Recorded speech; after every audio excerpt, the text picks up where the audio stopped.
The Batman Arkham games are among my favorite games of all time. I will never forget how incredible they were during the 360 and PS3 era. We had really never gotten a superhero game of such quality before. The characters were all so well done, the world was perfectly crafted, and the combat was revolutionary. Considering my love for these games, it's no surprise that I was incredibly excited leading up to Batman Arkham Knight's release in June 2015. But when I started playing, I found myself being very disappointed. I was so turned off by it that I actually never even finished it. But it's been almost 10 years now, so I think it's time I give the game another chance. I picked up all the Arkham games for dirt cheap on Steam a couple months ago, and I've been slowly replaying through all of them, and I finally made it to Arkham Knight. So today is the day I replay it and see if my opinion was justified or if I was a bit too harsh. Following the release of Arkham City, Rocksteady got started on development of their next game, and early on, the team decided this would be the conclusion to the trilogy. Another decision made early in development is that Arkham Knight would be developed exclusively for next-generation consoles, which at that time was the PS4 and Xbox One. This would allow for the game to level up from a technical standpoint, not only improving its graphics, but also allowing for larger environments, more enemies on screen, and more interactivity within the world. As we got closer to launch and learned more about the game, a few more things became clear. For one,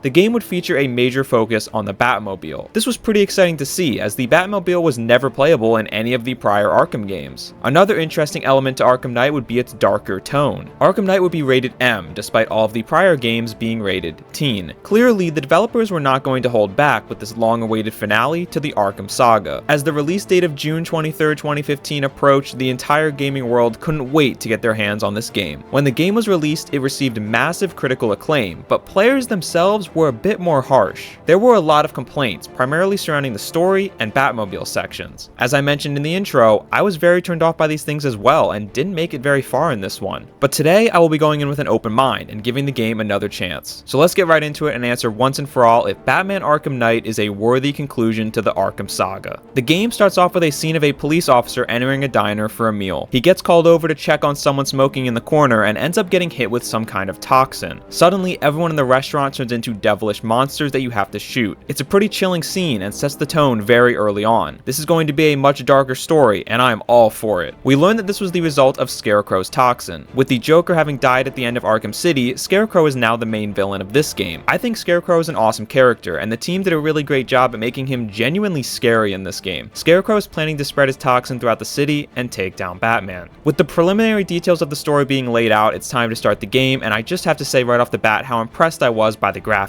From the second it loads up, I was taken back by how great the city looked, how perfect the lighting was, and how phenomenal the facial animations were. If you told me that this game released in 2024, I would honestly believe you, and I would still probably think it looked pretty good. I genuinely have no idea how Rocksteady was able to pull this off all the way back in 2015. In some ways, it actually manages to look better than Rocksteady's game that did come out in 2024, but let's not talk about that. First, we meet two of our main companions throughout this story, Commissioner Gordon and his daughter Barbara. Gordon is working to evacuate the city, while Barbara is secretly sticking behind to help Batman. I just wanted to say I could never focus on anything Gordon said throughout this entire game because I just watched Breaking Bad for the first time a few months ago, so all I heard every time Gordon spoke was Mike's voice. Regardless, our first objective is to help a police officer who has been ambushed. We easily take out the enemies, but then a car pulls up and we need to chase them. So for the first time in this game, we get to take control of the notorious Batmobile. And I must say, my first impressions of the Batmobile here were actually very strong. It controls like a dream, with the perfect mix of speed and precision. Chasing down this first car was a rush, and I can only hope I get to do more of this throughout the game, and not some weird other less fun version of the car. Anyways, we interrogate the driver and learn where Scarecrow is working, but when we get there, it's a setup, and he has kidnapped Poison Ivy. We set her free, and upon leaving the building, we are ambushed by vehicles, and it's time to do some Batmobile combat for the first time. When the Batmobile is in combat, it turns into a tank of sorts. It's floaty and pretty mobile, with the primary weapons being a minigun that shoots endlessly and a missile that is on cooldown. Once again, my first impressions were good here. The tank is fun to use, and the explosions when you take down an enemy are endlessly satisfying. You feel super strong as you mow down enemies in this scene, and I honestly started to wonder why I ever hated this thing so much in the first place. However, the issues with the Batmobile quickly began to show. First off, I felt conflicted about whether I wanted to use the Batmobile to get around the city or glide around as Batman like the previous games. On the one hand, I enjoy driving in the Batmobile, and it is certainly a lot faster, but I feel like it takes away from the Arkham experience. It kind of reminded me of fast traveling in Spider-Man 2. Like, yeah, the fast traveling is awesome and insanely quick, but why would I ever want to do that? Swinging around the city is half the fun of that game. And I think the same applies here, where driving around the city in seconds takes away from some of the experience. At first, I stuck to my guns and chose to glide around the city, and most of the time it was fine. If I reached a point that required the Batmobile, it's just one button press away. But at the same time, there were moments where I would end up too far without the Batmobile and have to backtrack to the point where I could call it. Or there were times where I would be suddenly ambushed by vehicles that you can't fight on your own. There were quite a few moments like this, where the game felt like it was fighting me when I tried not to use the Batmobile. And by the end of the game,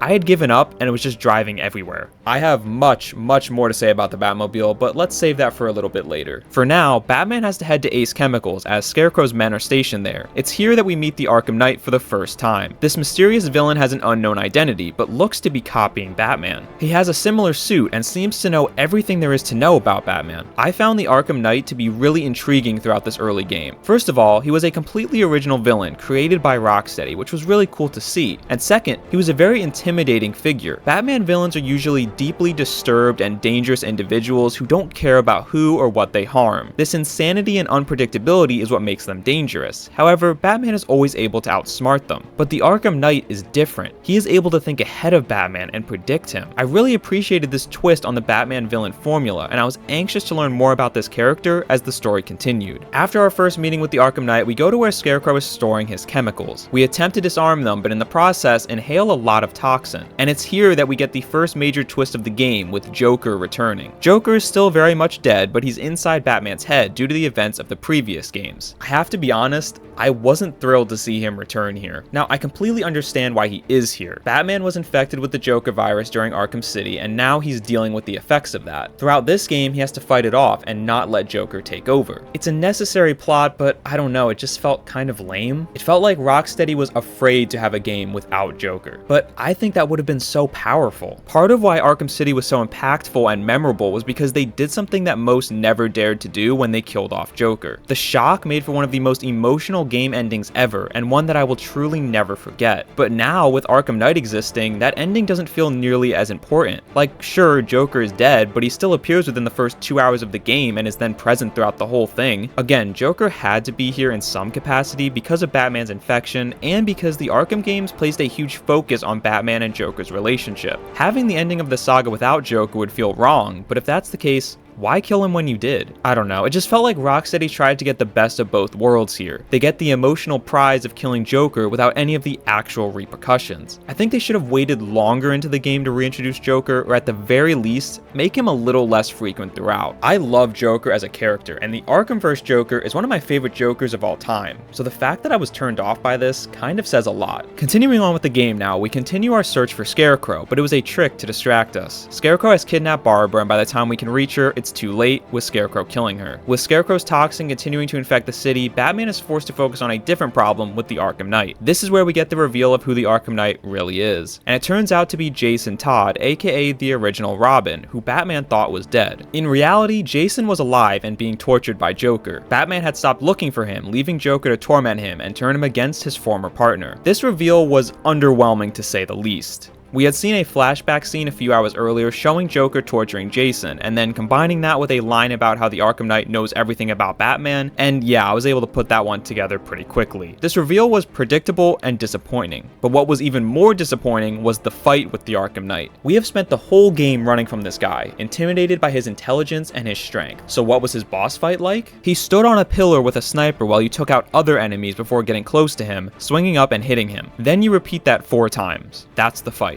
To say this is one of the most underwhelming video game moments I've ever experienced would probably still be underselling it. With the Arkham Knight down, we face off with Scarecrow again, and it's revealed that Barbara is actually not dead. It was all a hallucination from Scarecrow's toxin. After saving Barbara, she helps us continue going after Scarecrow, leading us into the ending of the game. For the first time, it appears Batman has been defeated. Scarecrow kidnaps Gordon and Nightwing and says Batman must surrender. So he does. Scarecrow reveals Batman's identity to all of Gotham and injects him with the toxin. This is where we get the conclusion to the the Joker storyline, with Bruce being able to fight him off and not allow Joker to take control of his body. When he wakes up, the Arkham Knight suddenly reappears and has decided to help Batman by taking out Scarecrow. Gotham is saved, but Bruce must now leave as the entire city knows he is Batman. He goes to his manor to collect his things when there is a giant explosion and the game ends. Did that all feel kinda quick to you? Because yeah, that's how it felt to me as well. There were way too many untied loose ends, all culminating into the final mission. What it led to was something that felt half-baked. Specifically, the Arkham Knight storyline. Keep in mind, this is the character that the game was named after. You would expect him to have a major impact on the story, but in reality, he kind of doesn't. The reveal of his identity was predictable, and then his decision to help Batman in the end was somehow even more obvious. And the moment he comes back happens so damn quick, he's on the screen for like 15 seconds. I feel like Rocksteady got a little in over their heads with this storyline. With Batman essentially fighting off 3 main villains at once, it didn't quite all come together. Another big pet peeve I have about this story and its ending is the quote-unquote true ending, which requires 100% completion to get. This ending is a lot better, with the reveal that Batman has used Scarecrow's toxin to place fear into the criminals of Gotham. In this scene, a criminal sees Batman and gets scared, even though Batman is no longer even really there. It's a nice conclusion to the saga and shows how Batman is able to continue protecting Gotham forever. To me, this ending feels much more complete, and I don't love that they hid it behind 100% completion, especially when said 100% completion requires collecting over 200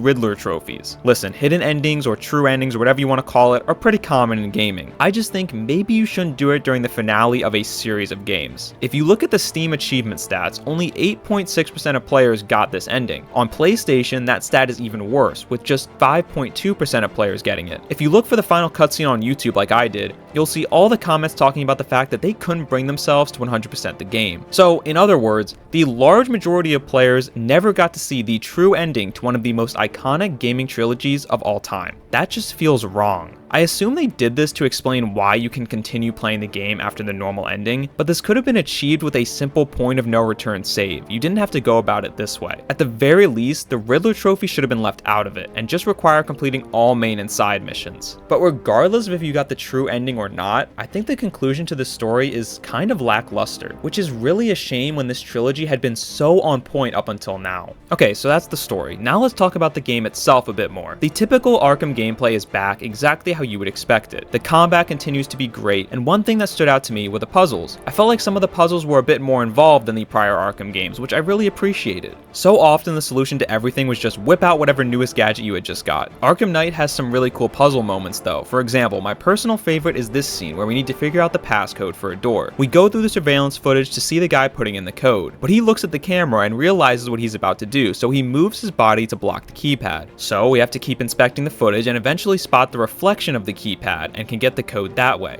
I know it's not exactly mind-bending to figure that out, but it was a creative way of solving it, and I liked that a lot. My personal favorite mission in the game is when you team up with Nightwing to take down all of the escaped Joker-infected characters. It was so much fun and was peak Arkhamverse gameplay. Funnily enough, I think that mission didn't have the Batmobile in it. Another thing I want to touch on in this video is the open world, because this is something that I think was acceptable for the time, but has not aged particularly well. Arkham Knight has a lot of what we would classify today as open world bloat. The 200 plus Riddler trophies would be an example of this, or even just the way many mission paths just boil down to going from point A to point B in that infamous Ubisoft style. It's the kind of open world where when you try to drive to just one mission, 4 other things pop up on your way there. Again, this was commonplace back in 2015. It was still a relatively new style that people had not yet soured on. So I really can't blame the developers for this, but if you are someone who is particularly bothered by this style of open world, you should be aware of this before playing. Finally, I want to talk about my 2 main complaints with the gameplay. First is the alarming lack of meaningful boss fights throughout the main story. The Arkhamverse has some incredible boss fights, especially in Arkham Origins. Origins is often forgotten since it wasn't developed by Rocksteady, but I like that game. And the one thing almost everyone agrees on is that Origins has phenomenal boss fights. But I guess Arkham Knight didn't get the memo because these boss fights are either not good or they're even non-existent. The previously mentioned Arkham Knight face-off was a disaster, and then we don't even get to have a true final fight with Scarecrow. How do we not have a final boss fight with the main villain of the game? It makes no sense. When the credits rolled, I realized I had not had a single memorable boss fight. But then it hit me. The reason why the boss fights feel so lacking is because most major story fights take place in that goddamn Batmobile. Okay, it's time. You knew I wasn't going to make it through the whole video without doing this. It's time to rant about the Batmobile. In the beginning of the game, I was fine with it. I thought it was pretty fun, and I didn't understand why I had been so against it on my first playthrough. But then, as the game continued, it just got worse and worse. It became grating how much time I was spending in the Batmobile. The tank combat gets stale with not enough enemy variation to make it enjoyable. There are a few different enemy vehicle types, but there needed to be more. By the end of the game, they just continually throw more and more enemies at you as a way to scale the difficulty, instead of creating different unique vehicles that can add a challenge. If these monotonous tank battles weren't enough, maybe you will like the fact that half of the mission solutions just boil down to using the Batmobile in some way. I did say I liked the puzzles, and most of them were good, I stand by that, but all the ones that weren't good, those usually just always led to bring the Batmobile here, or pull this thing down with the Batmobile, or whatever else, you get the idea. As I got closer and closer to the completion of the story, I was at the end of my rope with this Batmobile, and unfortunately, right around the time I hit my breaking point, the worst part arrives. Rocksteady decided it would be a good idea to have what are essentially stealth fights in the Batmobile. How can a tank be stealthy, you ask? Well, these missions boil down to you driving up behind an enemy, shooting one missile, alerting everyone around you because it's a goddamn missile blast, so you drive away for 20 seconds, and then come back and do it again. The worst part is when you have to fight the Arkham Knight in his vehicle, which requires taking out all of his guard vehicles, and then you need to hit his vehicle multiple times. And remember, in between each hit, you need to drive away and start the cycle over. This single encounter took me, no lie, like 15 minutes straight. By the end of the fight, I was petrified of dying.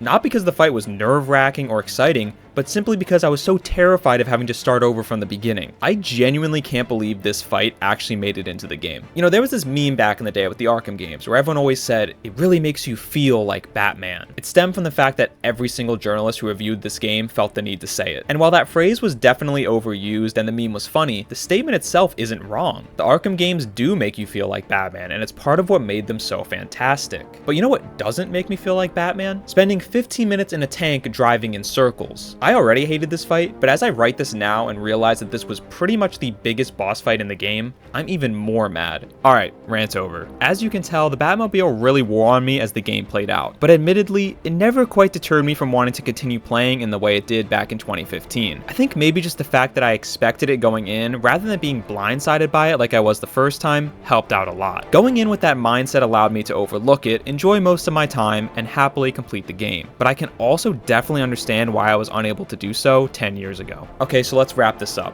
What did I think about Batman Arkham Knight after revisiting it? Ultimately, I think it's a good but very flawed game. I don't appreciate how much time I had to spend in the Batmobile. The story is far from Rocksteady's best work, with a lot of the major story moments being far too predictable. The ending felt rushed and somewhat incomplete, which would be disappointing for any game, but especially so for a game that is the finale of an iconic trilogy. Despite these flaws, I can't say that I didn't enjoy my playthrough of the game. I never found myself wanting to quit, particularly because the highs of the game are incredibly high. The traditional core Arkham gameplay here is perfect, improving on the predecessors in almost every way you can think of. And ultimately, that's what kept me going and kept me engaged throughout my playthrough. So, how does my opinion compare to when I quit the game 9 years ago? I am certainly more fond of the game now, but I do still stand by most of the complaints I had back then. Arkham Knight is far from a bad game, and I'm glad I went back to complete it, but I think it's fair to say it still wasn't quite what I was hoping for from the conclusion to the Arkham saga. Thanks for watching. If you enjoyed, please leave a like and subscribe. It really helps me out a ton, and I would love to know what you think of Arkham Knight in the comments down below.